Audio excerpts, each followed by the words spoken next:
Past the hills and rivers wide, where wildflowers freely bloom. In this land with skies so open, where can our children play? In cities bustling bright and loud, cars and lights that never sleep, do they find a piece of sky? Where can our children play? Bring them fields of green and gold, let their laughter echo clear. In a world so tightly wound, where can our children play? Mountains whisper ancient tales, forests sing in harmony. Will these wonders slip away? Where can our children play? Beyond the screens and towers tall, where dreams once were born and bred, do they carve new paths of joy? Where can our children play? Let's be stewards of this earth, guard the spaces wide and free. Do they find a piece of sky? Where can our children play?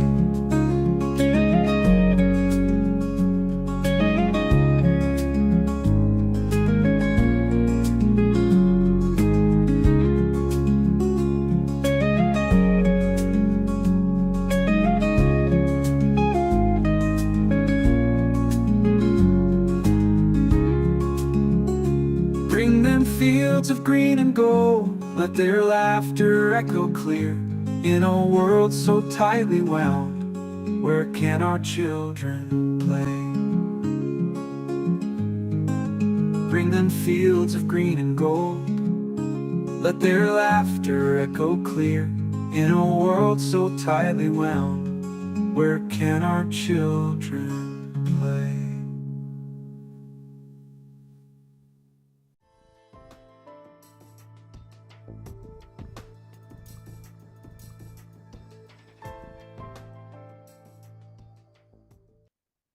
Good afternoon, everyone. My name is Laurie Gagan, and I am the founder of StopSprayingGlyphosate.com. Today, I have the honor of introducing to you Dr. Richard Fleming. Dr. Richard Fleming is the author of Is COVID-19 a Bioweapon? Dr. Fleming is one of few MDs, JDs, physicist in nuclear cardiology. He is a dear friend who actually has been educating me on how SARS-CoV-2, the virus, can be a toxin and wreak havoc on our immune system.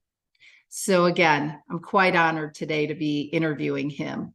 So let me introduce Dr. Richard Fleming.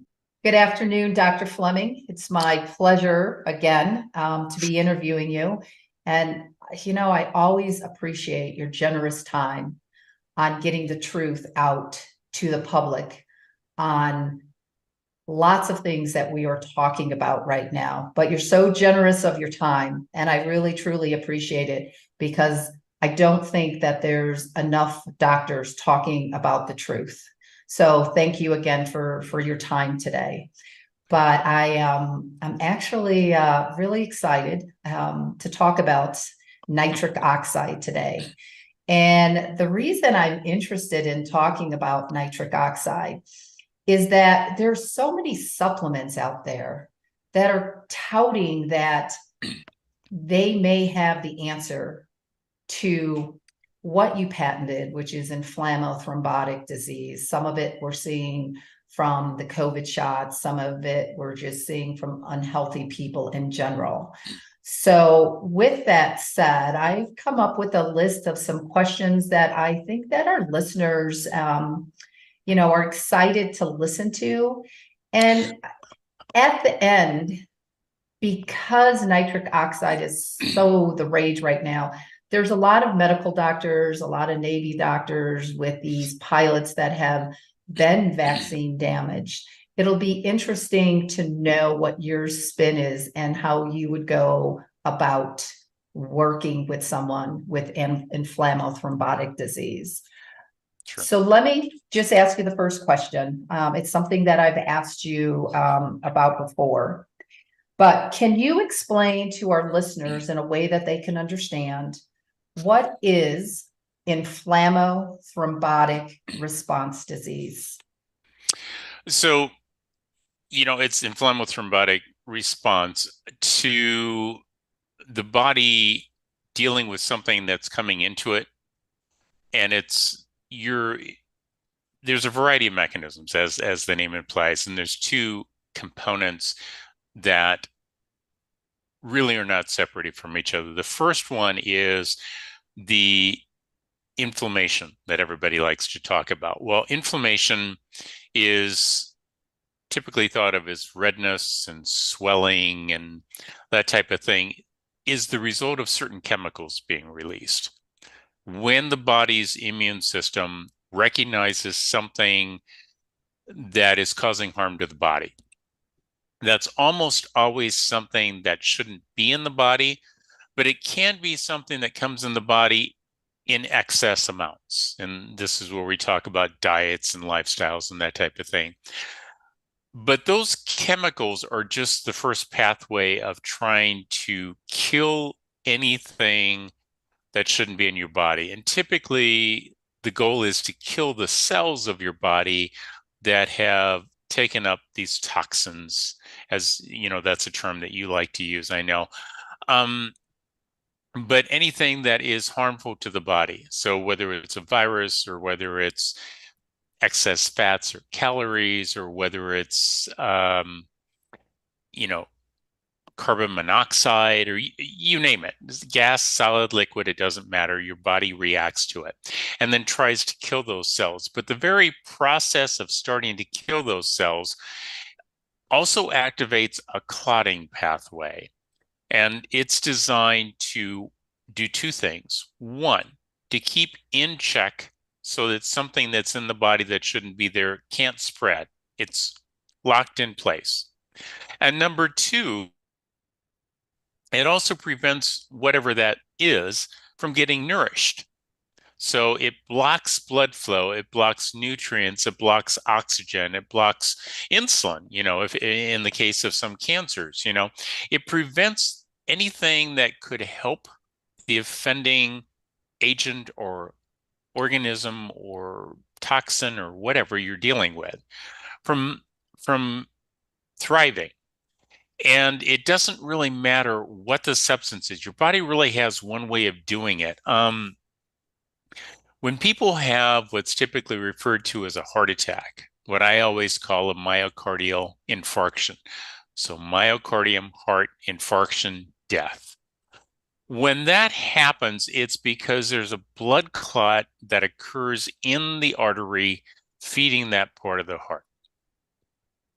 And there's been an inflammatory process going on for some period of time where the immune system is collecting garbage that shouldn't be there or is there in excess, and it's trying to wall it off. But it will rupture when you have a heart attack.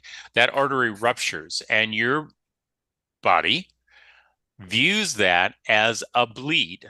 And it is. It's a bleed, but it's a bleed inside of the artery. And so it forms a blood clot. And that blood clot will then form to keep the offending damage from getting anywhere and to starve it from getting nutrition.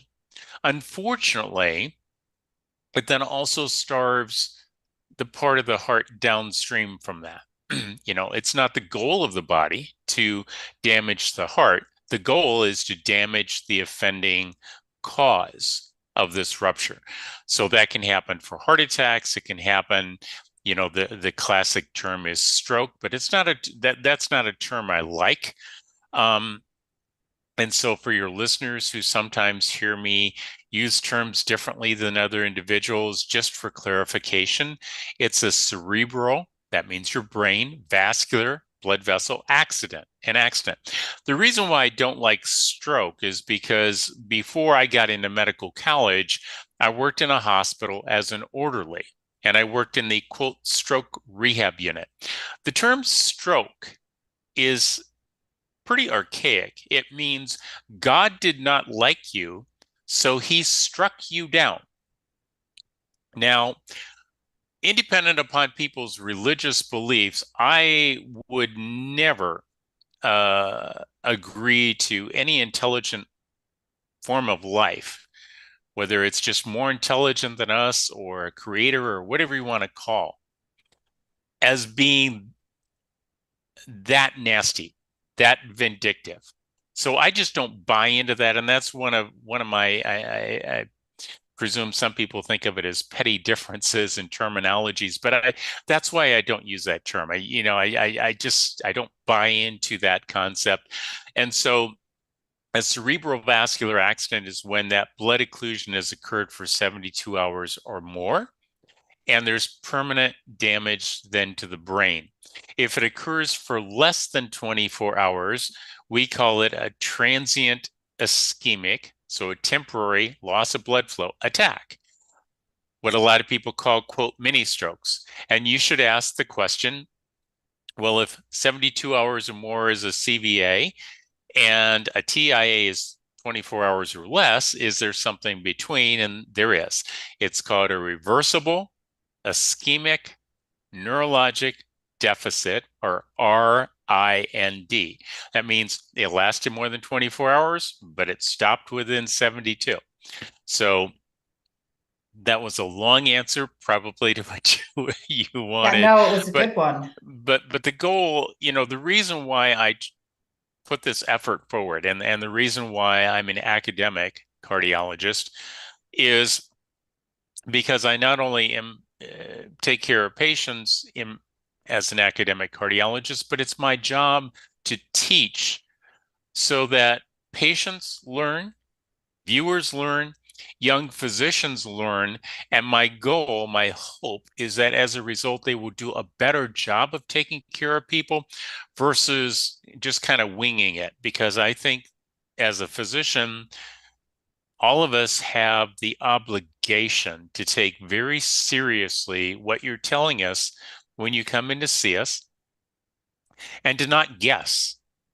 Sometimes, push come to shove, occasionally everybody has to guess at something, but you're supposed to guess with the best knowledge, information you have. And since even with the inflammothrombotic response theory, that didn't completely include everything, all answers. It's, for me, a stepping stone. So I always refer to it as a theory, because since it's mine, I will only refer to it as a theory. What everybody else wants to refer to it is up to them. But it is a stepping stone forward, but it is certainly not the end-all explanation of everything. I just haven't quite wrapped my brain around everything yet, but I'm working on it. Okay. So just a quick follow-up question to that before we go on to the next question. How come we're not hearing more about RIND? That's the first time I've heard that term between a TIA and an actual stroke in the hour measurement. I really can't tell you why other people don't talk about different things, or they use incorrect terms. Sometimes I hear people say, well, it's just too complicated for patients. Well, okay, that took us a few minutes to do, but it was important, because a reversible ischemic neurologic deficit, and RIND, means exactly what it says. The harm that was done has been undone. And that should be promising, because it means now you have an opportunity to prevent permanent damage to the brain by looking at why it happened to begin with and addressing it and doing something about it. TIAs, or mini strokes, as people like to call them. Another thing you don't hear typically is, what does that mean? Well, 1/3 of the time, if you had a TIA, you're going to have another one. And how many times have you heard people say, well, we just had a mini stroke, it's okay? No, 1/3 of the time, you're going to have another TIA, which means every time you have one, you have a 1/3 chance of having another one, right? Wow. 1/3 of the time, nothing else will happen to you. And 1/3 of the time, you will go ahead and have a full-blown CVA, which means you're going to have permanent damage. Now, my sister, when I was a senior medical student, was in a motorcycle accident. and she should have died. And I constantly have to remind her she's still alive today. She had a midbrain bleed in her thalamus, and she should have died. Most of those people die instantaneously, and 99% of those who didn't die instantaneously die in the next day. And of those that are still alive, 99% in the next week. And if you're that minuscule amount that survives after a week, you're probably going to survive. But I have to keep reminding her, even though she's lost most of the use of the right side of her body, that it's permanent. It is permanent. It lasted more than 72 hours.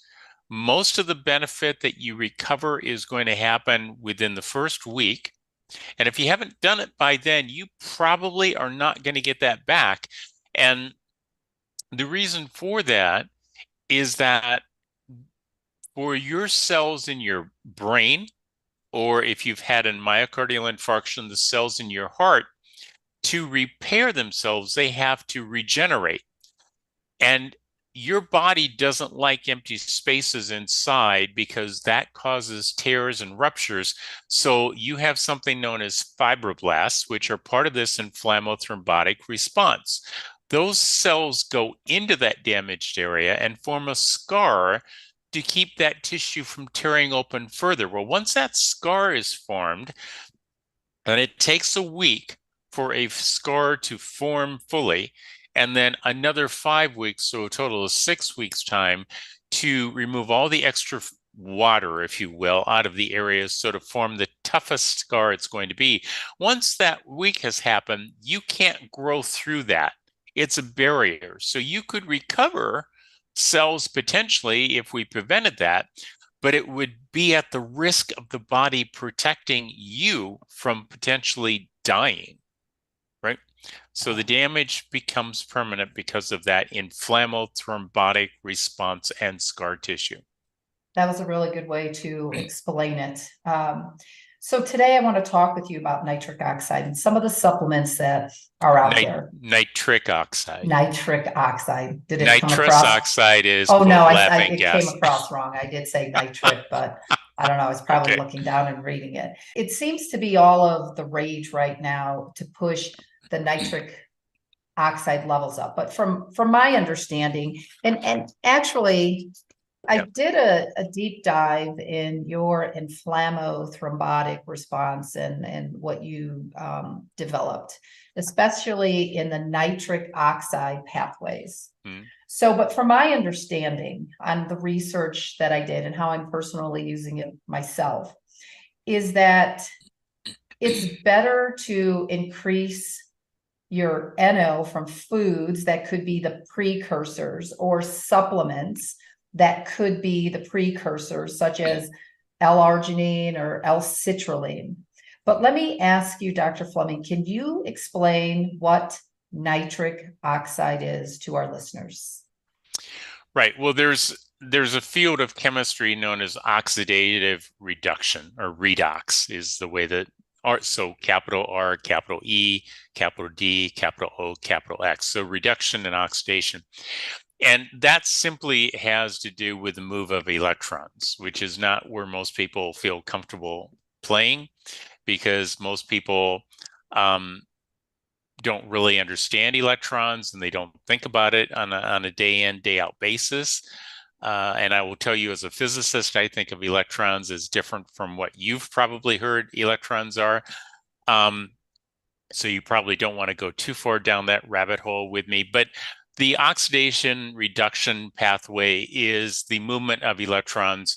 And when that happens, if something is oxidized, it tends to be damaging to the body.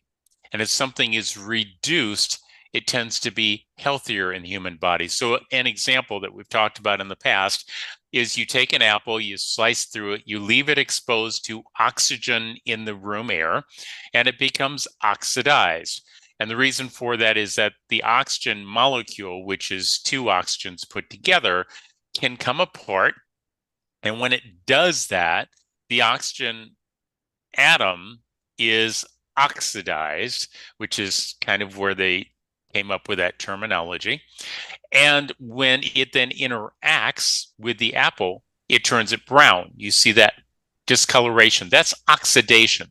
So if you can think of that same process occurring inside of your body, that's what oxidation is. It's damaging to the tissue, whatever that tissue in your body is. So we don't want things to be oxidized, even though we need oxygen.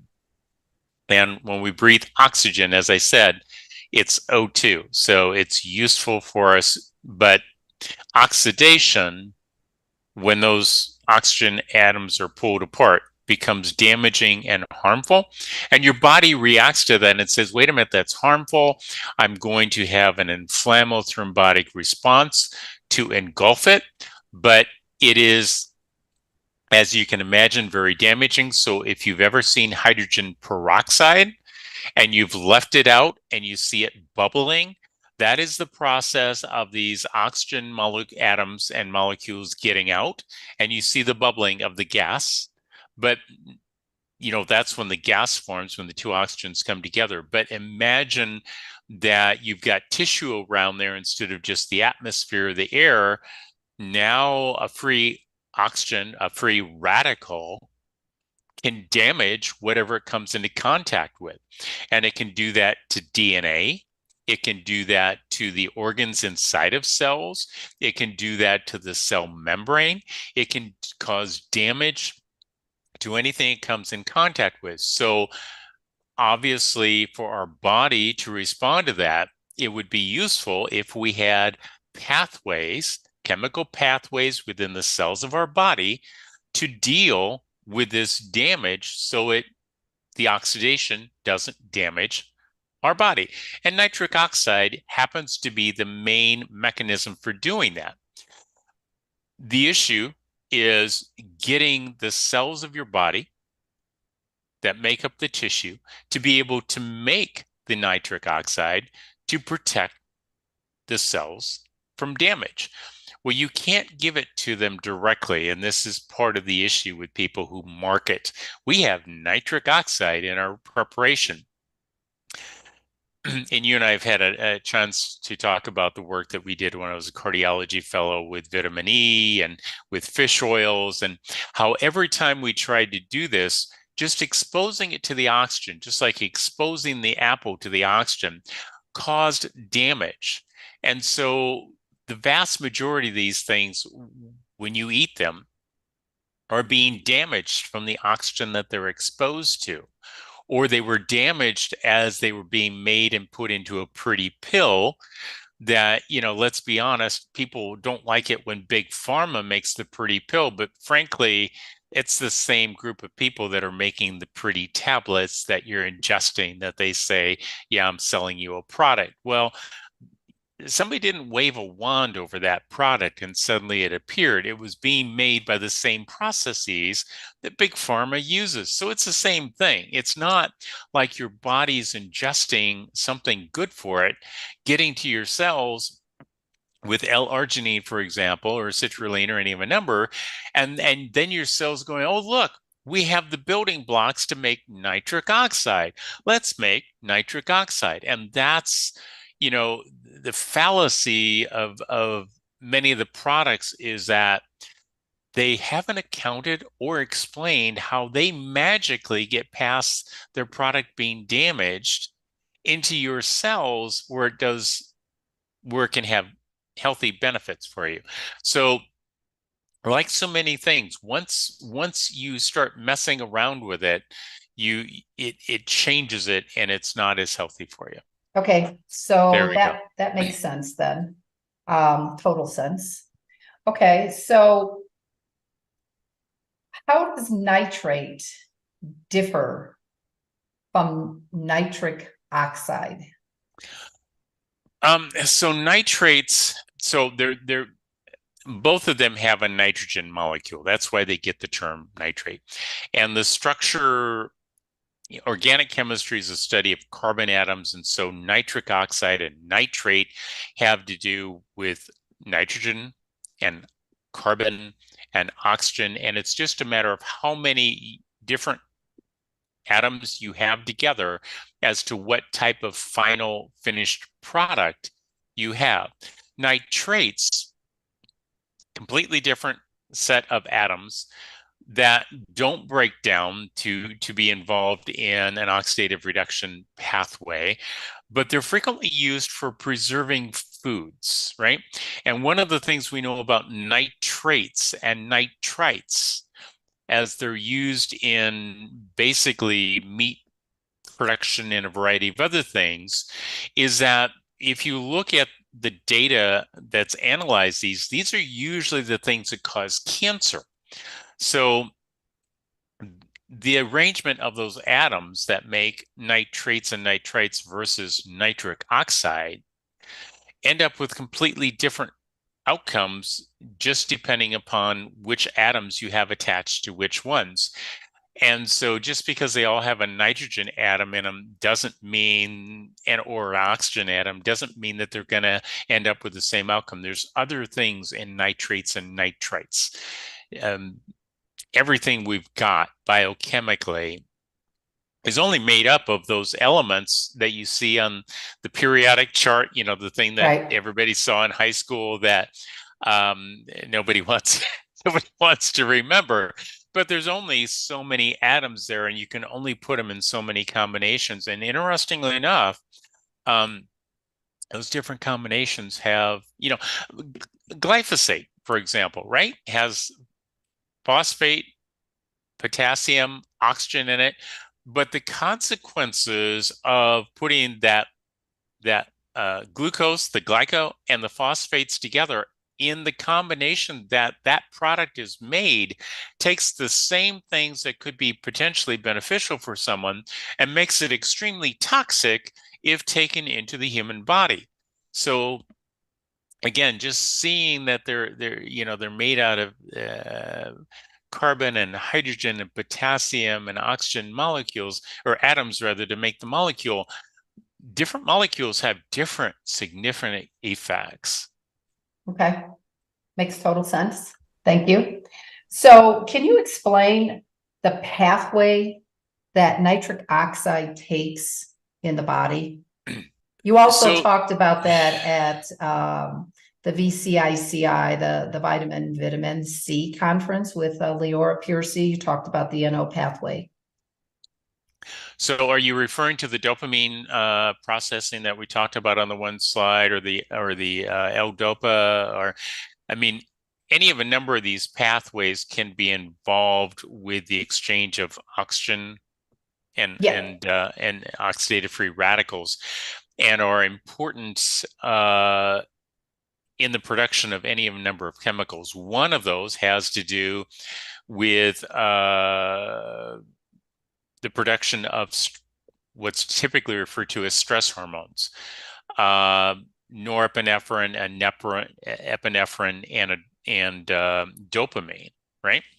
And there's certain enzymes that help transfer that oxidative challenge to make these compounds that are necessary, but as a result, you can have a lot of oxidative stress in the production of these necessary hormones or chemicals that are required to maintain your heartbeat and your blood pressure and respond to stress and in fact help run the immune system.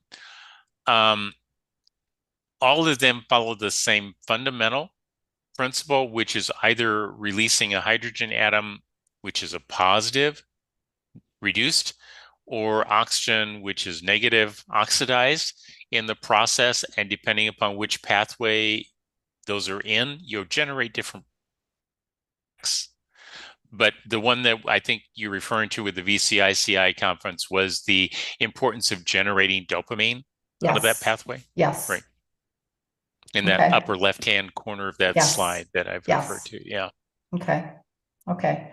So could taking supplements then that contain higher amounts of these amino acids, beetroot extract, and sometimes when you take a look at these labels, it's really hard to see the differences in like the milligram, the microgram, the grams, because they're proprietary blend to some of these supplements. But could taking something like that do more harm than good? Because I think you just explained in the whole free radical scenario that nitric oxide could be a free radical and it could lead to cell and tissue damage when taken in excess.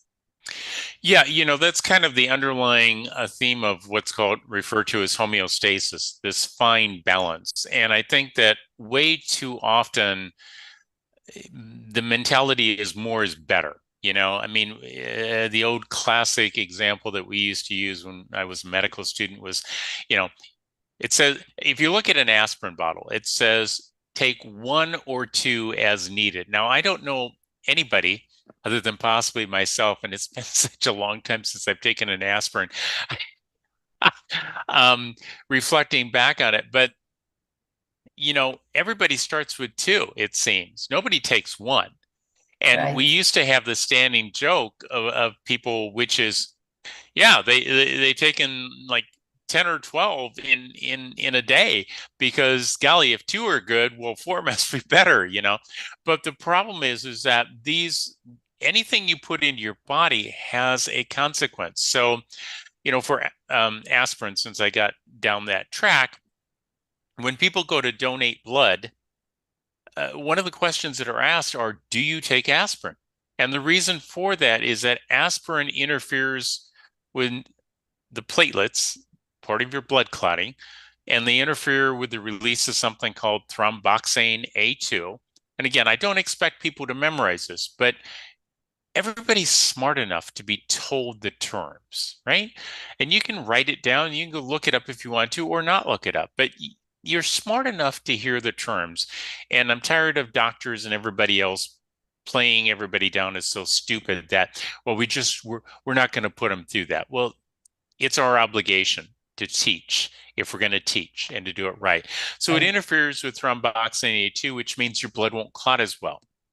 So imagine you take 2. Well, if you take 4, it's going to have even more effect on your platelets. So you can end up with a bleeding problem instead of a clotting problem. Anything you put into your body, the question is balance. Too much causes one type of problem, too little causes another type of problem. And that's the caveat here, let the buyer beware sometimes, I think, is recognizing the importance of helping to nudge a system to be healthier versus causing the system to react and have the exact opposite effect. We used to, so Herudin snake, a leech venom, is something that when I was a cardiology fellow, we used to try to see if that would reduce the damage caused from the blood clotting causing myocardial infarction, right? And so we would literally go in with forceps after we'd taken the patient to the cath lab, and we'd angioplasty their blood vessel and try to open up blood clots, or suctioned out the blood clots with atherectomies, or inserted drugs to try to break down the clot called thrombolytics. And then we would watch them in the coronary cure unit. And one of the studies we did is we put Herudin, we put leeches on their hands and their arms. So the leech would release Herudin, was the name of it, the drug, the chemical. And I remember, that was supposed to be helpful. But I remember coming back to see my first patient after we had done that. It was this man, and he looked like somebody had taken a machete to his face. And, I was shocked. I said, well, what happened to my patient? What did you do to him over the night? And they said, well, nothing. He wanted to shave, so we gave him a razor. Oh my gosh. And the problem is that it had so prevented the blood clotting that any nicks from the razor caused him to bleed from his face. And it looked like somebody had taken a machete to his face. And our joke so if you're not used to medical humor, folks, I'm not going to apologize for it, because we live in a world, physicians live in a different world, the nurses live in a different world. If you work around patients, it's a different world.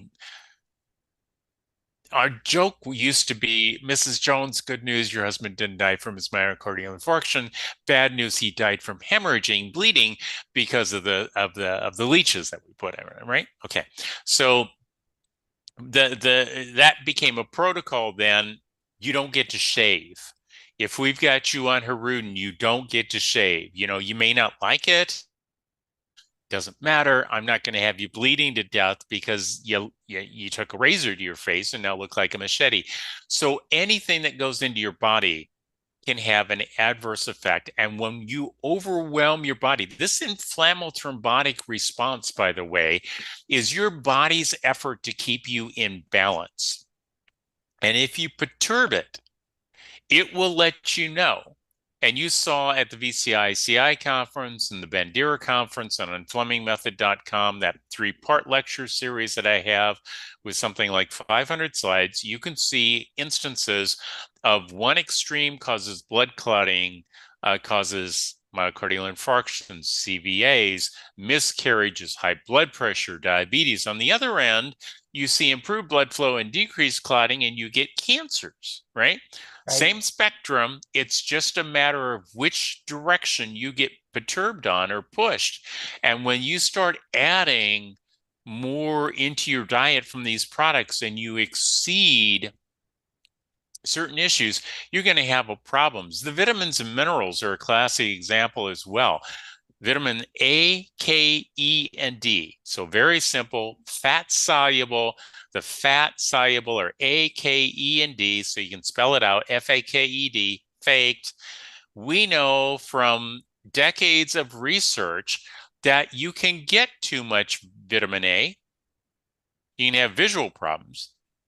Vitamin K, you can have clotting problems. Vitamin E, not so much that it's obvious that we know. In vitamin D, other health problems, bone problems, kidney stone problems, nephrolithiasis for the people who want the medical term. And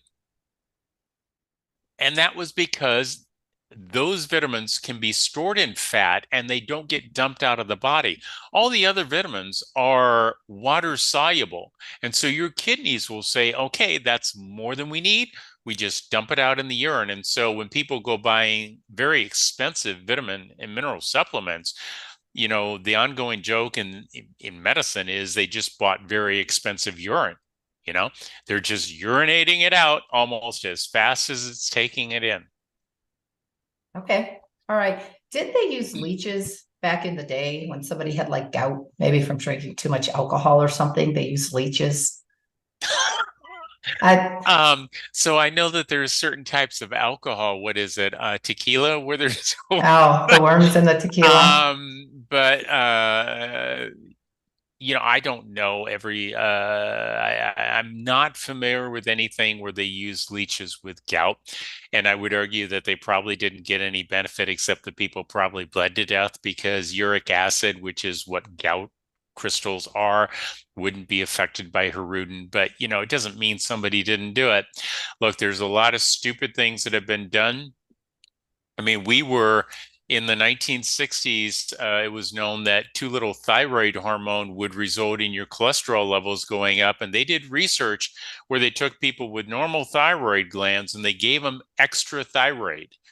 And that increased their heart rates and caused myocardial infarctions and cerebrovascular accidents. And they cut that study, fortunately, relatively soon after they started killing people.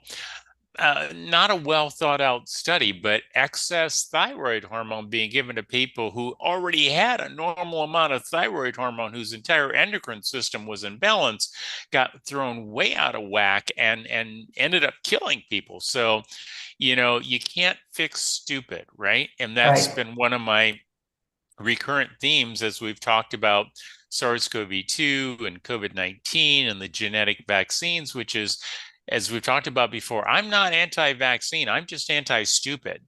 And the research that was done, or the absence of research that was done on these genetic vaccines, speaks to the harm that we're seeing, which is an inflammatory thrombotic response and a pyogenic response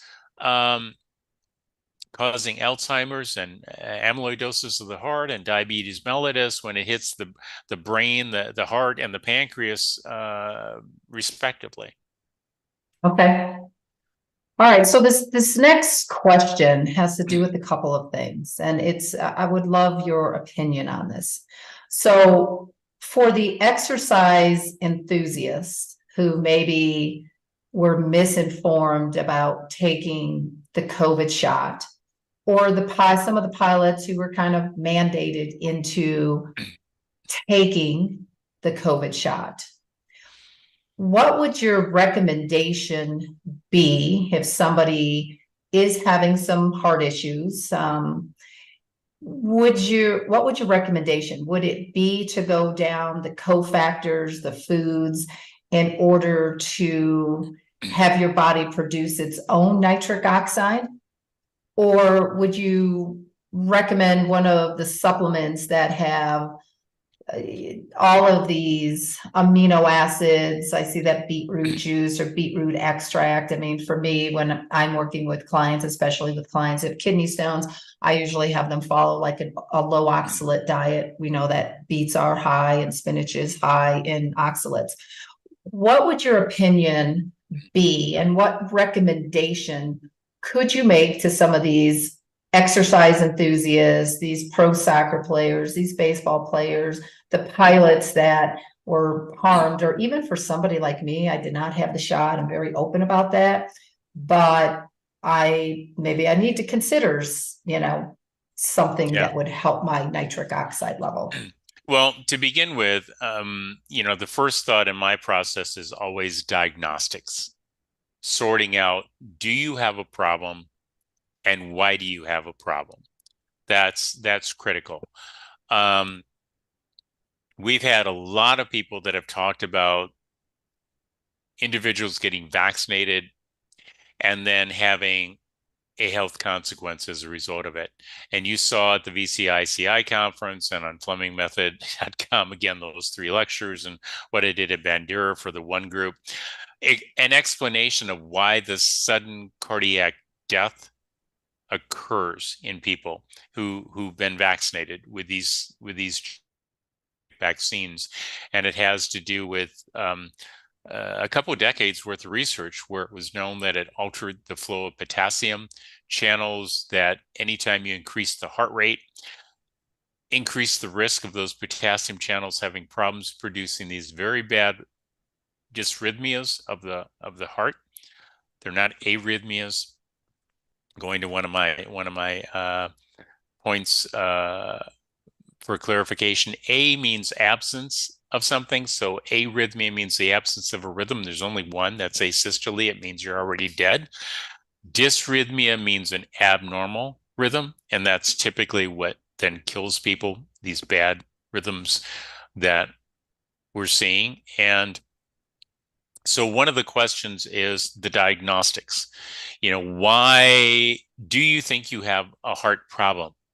And there's different things to consider. One is the effect on the potassium channels, and that you can determine somewhat briefly by just getting an electrocardiogram. You can do some initial measurements, although if you really wanted to know whether increasing your heart rate produced a problem, you would then have a Holter monitor put on somebody, which monitors your rhythm for 24 hours, or you could use an event monitor, which has a memory loop in it that if you have an event that happens, you click the button and it keeps that memory from about 30 seconds before for another 30 seconds after. And that allows physicians like myself, cardiologists like myself, to look at those rhythms and see, okay, this is when you said you had your symptom. What rhythm are you having?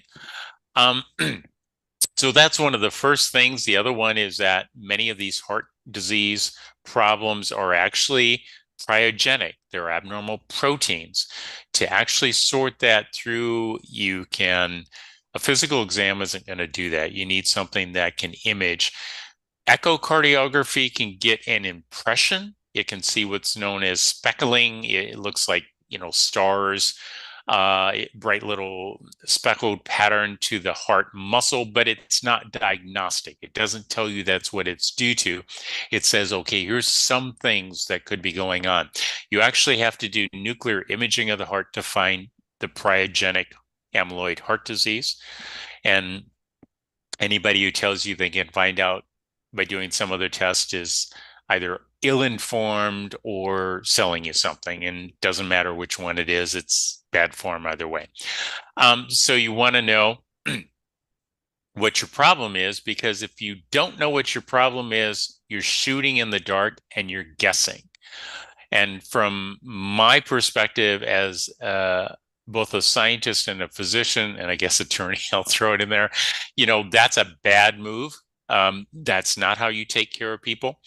For people in general, you can't run a nuclear image on yourself or an electrocardiogram, so you're not going to be able to do that.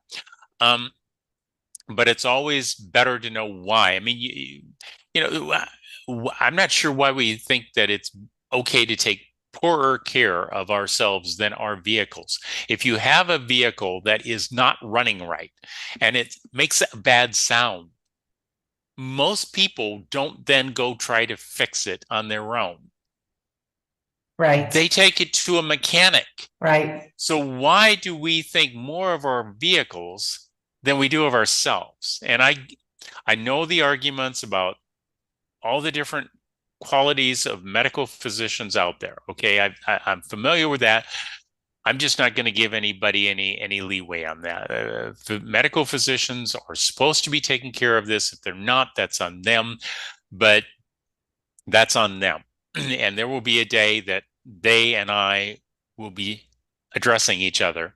And I'm not going to be the one uncomfortable in the room. So that's that issue. The issue about what you take. The work that I've done, and I shared with you something that I call Dragon Glass, and I give you permission to share that with people.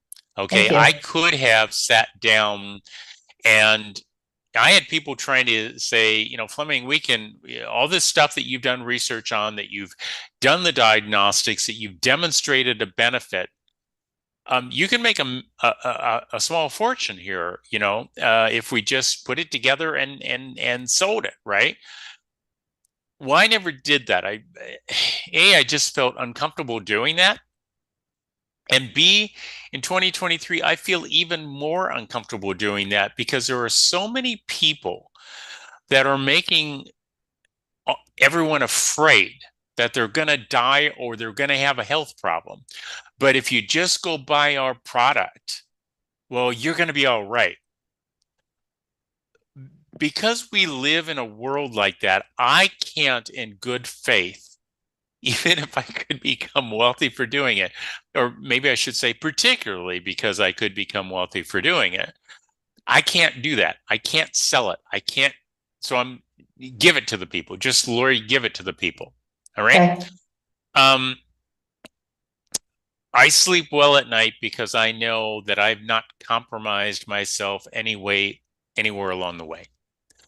Doesn't mean I am loved as much as other people are, but I sleep comfortably.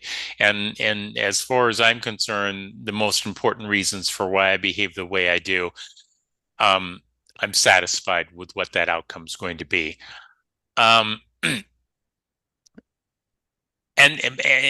I contrast that to the fact that these other people that have their supplements out there haven't done anything to quantify or measure the outcome.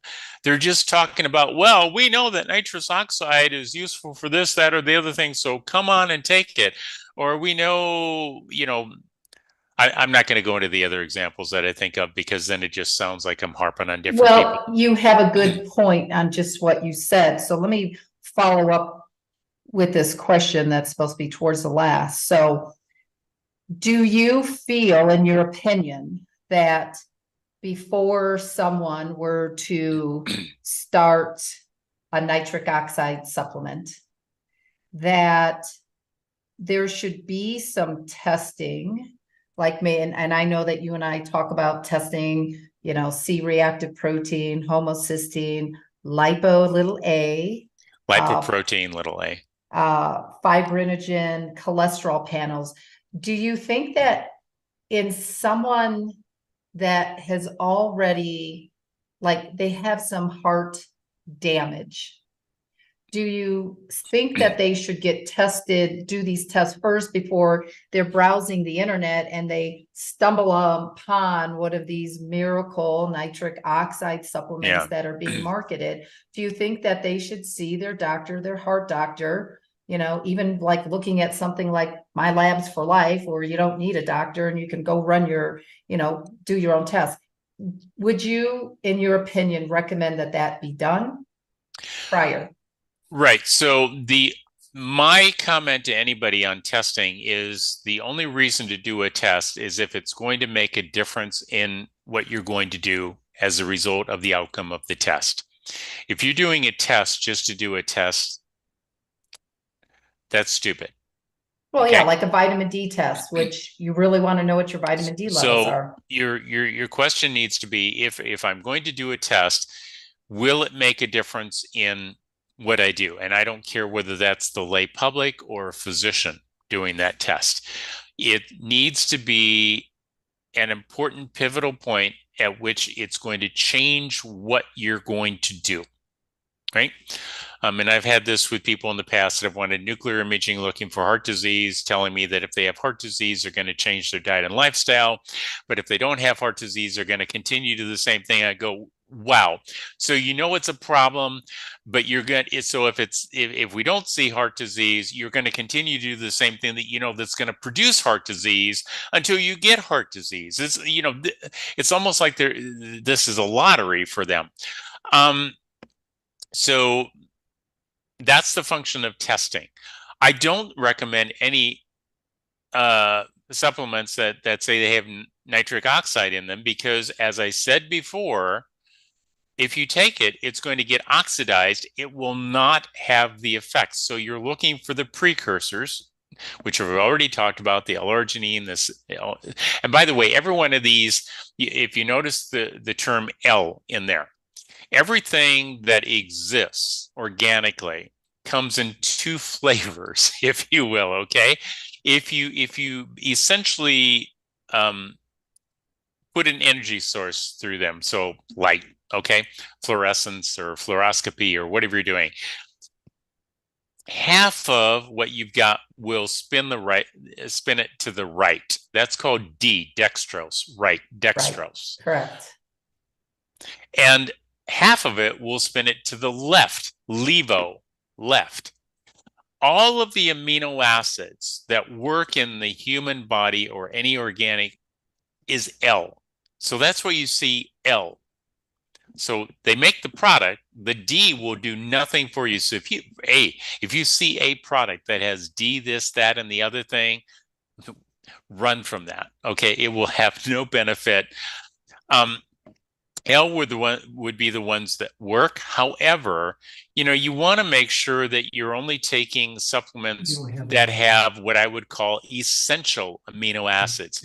They're called essential because you don't make them in your body. You must get them from the world, from your environment, from your food, from your supplement. Now, I always encourage people to get it from their food first, but if you're going to get it, don't exceed the recommended amount and make sure it's an essential amino acid, because consuming one that you're already going to make from the food, from the protein that you eat, whatever that protein source is worthless. Okay. So, and again, one of the reasons for telling you can release it out there is for people to go find their own mix of things and use that. I know the research I've done, but I'm not covering the research tales of people that just said, well, we know these drugs are supposed to be good for you, so we're going to put a product together, give it a cutesy name that sounds like it's Miracle 101. And people will buy it and go, well, this must be good for your heart because it says cardio, or it must be good for your liver because it says hepato, or it must be good for your brain because it says cerebro. And now I'm just thinking about X-Men. a word to the wise. Just because somebody wants to sell you something doesn't mean you should buy it. You can buy the same vitamins and minerals and amino acids from any source you want to buy them from. Buying them from website A versus website B, just because website A has a nice, pretty name to it that gives hope and promise, which I think is a bad thing to do when you haven't done the research to prove it. I think giving false hope and promise to people is a bad thing, right? Yeah. So you make some choices. Everybody out there is intelligent enough to, if they can't do it, to find someone who will help them find the sources. And I used to tell this to people that I would put on the folate, vitamin B6 and B12 supplements because they had elevated homocysteine, and I would give them samples. That's what I would do when Big Pharma would come in. I would collect them all, and then when people needed something, I would go, well, here, Mrs. Jones, you're 60 some years old, you're 80 some years old. I don't see you as needing to go pay money to the pharmacist to get this drug. Here's some samples that they provided me. Have at it, right?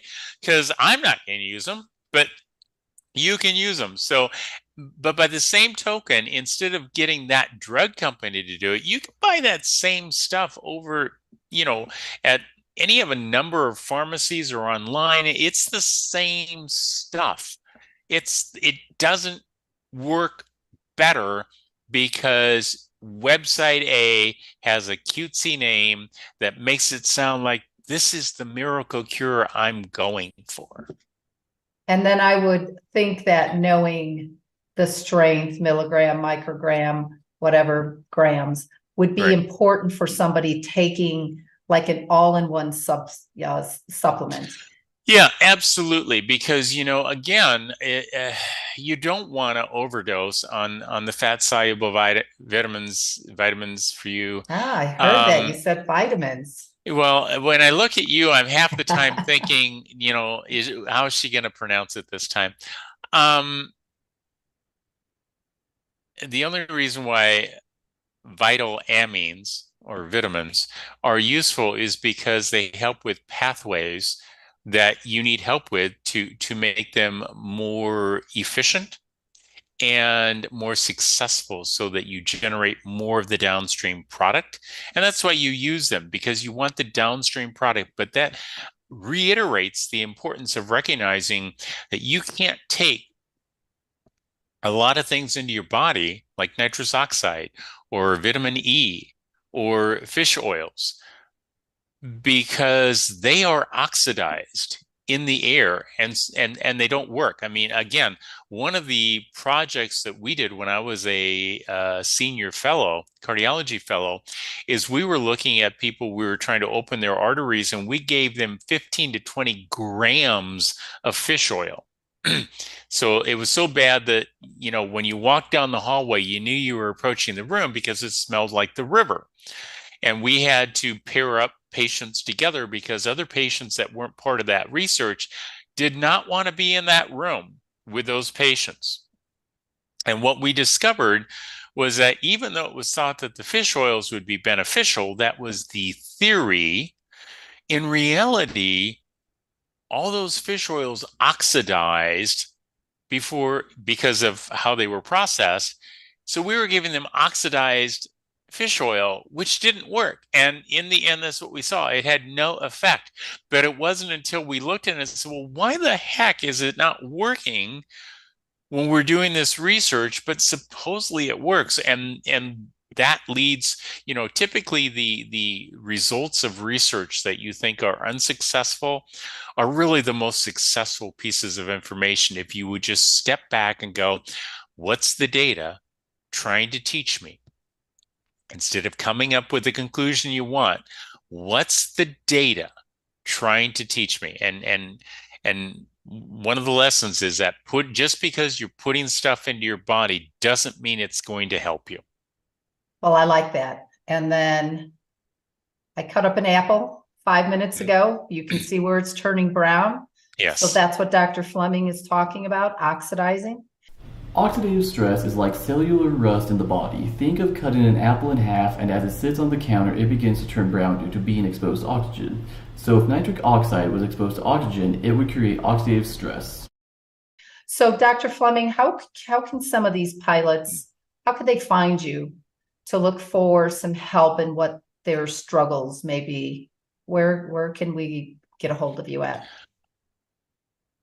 Uh, so, I mean, there's a lot of information on FlemingMethod.com Yes. as far as the data that's there. As far as personally getting a hold of me, no. Oh, that's what I meant. Right, right. We don't So want Fleming, anybody stalking you. not that I don't have that happening already. So FlemingMethod.com is a good place to go to that. Go to the left-hand column and then just do a drop down and you'll see inflammothrombotic response. You'll see SARS-CoV-2 and you just scroll down through that. You'll see different recommendations based upon the research we did. You'll see recommendations, proposals for spike protein and genetic vaccine injury, because again, what's being shed, there's not good data from person to person. So we know that things are being spread. Federal government's admitted that. They have reports that they've generated. I've talked about that. But we know that what's being spread are the viruses, the spike proteins, the genetic vaccines, the furin, all of the above, but to various degrees in different individuals. So there's not a one size fits all. And by the way, that's why you go to see the doctor. If one size fit all, if cookie cutter is what you want, well, cookie cutter is what everybody's been getting for the last 4 years. And I would argue not as successful as baking, in the restaurant industry, where cookie cutter might be okay if you're making food, but maybe not so good if you're actually trying to take care of people, because everybody has these different nuances in what they've been exposed to and how their body's reacting and how much inflammothrombotic response they're generating.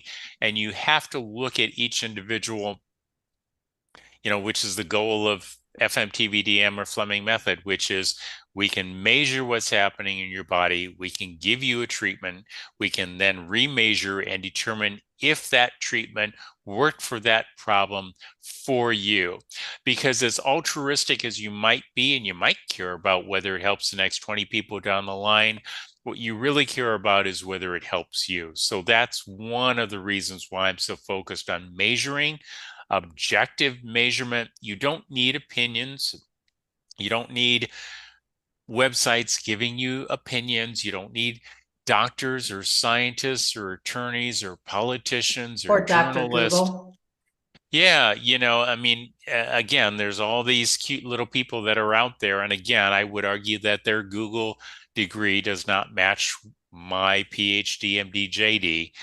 Doesn't match my master's, doesn't match my bachelor's degrees. It doesn't match anything, and frankly, I would say that Dr. Google would have learned an awful lot from my parents when they were alive, because they were smarter than Dr. Google.